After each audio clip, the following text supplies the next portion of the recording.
right, guys, it's time for the highs and lows from this past week. We'll start with the lows and then get to the highs. That way we always finish off on a good note. All right, Goes, you go first. What was your low for this past week? My low was the co-main event, the hate for Artem Lobov. I'm not understanding it. Every time that guy goes out and fights, he puts on a pretty decent performance. Everybody he's fought says he hits pretty hard. He's a little awkward to fight.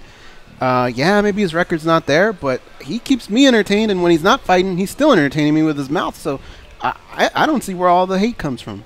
How about you, Dan? What was your low?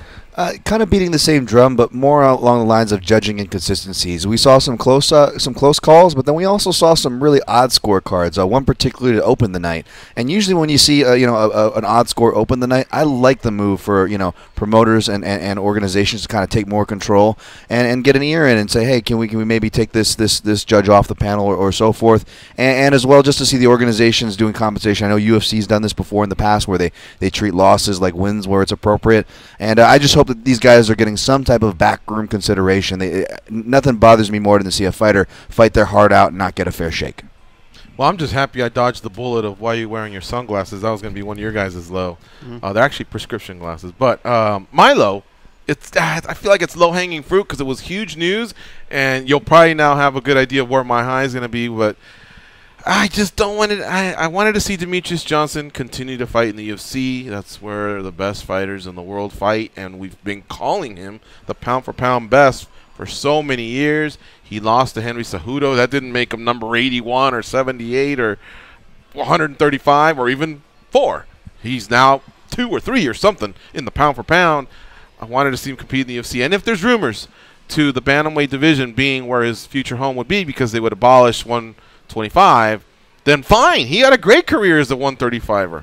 Hell, I mean, he fought Dominic Cruz, to a solid fight, man. I remember that back in the WEC, and I thought that would have been maybe some motivation to not only fight Cejudo, because they're 1-1, that's a trilogy that needs to happen, but also see if he could maybe gain the 135-pound belt. So I really would have wanted to see Demetrius Johnson stay in the UFC. So that was my low, guys. All right, how about the highs? We'll start with Dan this time. Dan, what was your high for the week? Easy, for me, it was Anthony Smith.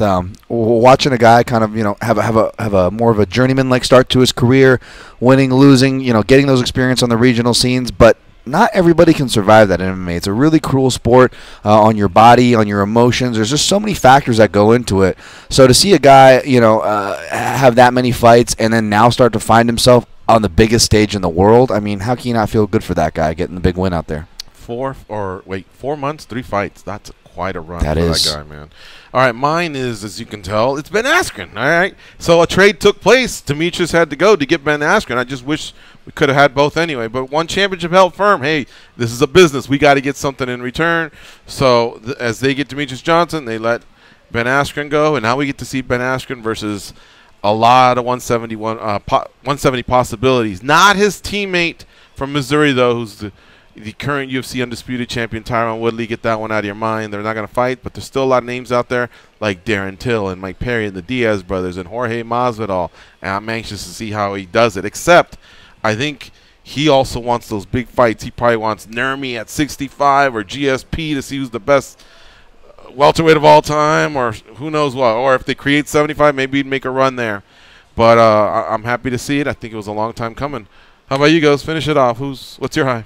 The broadcast team this weekend, Brendan Fitzgerald, Dan Hardy, and Jimmy Smith, were phenomenal. I was totally digging it, man. There were times where I was just listening to them and maybe not even paying attention to the action because each one of them brought something so different and unique to the table. They weren't stepping over each other. They weren't competing with each other. It was a cohesive group of just 3 men really calling it like it is, much like this group, can I say? Yeah.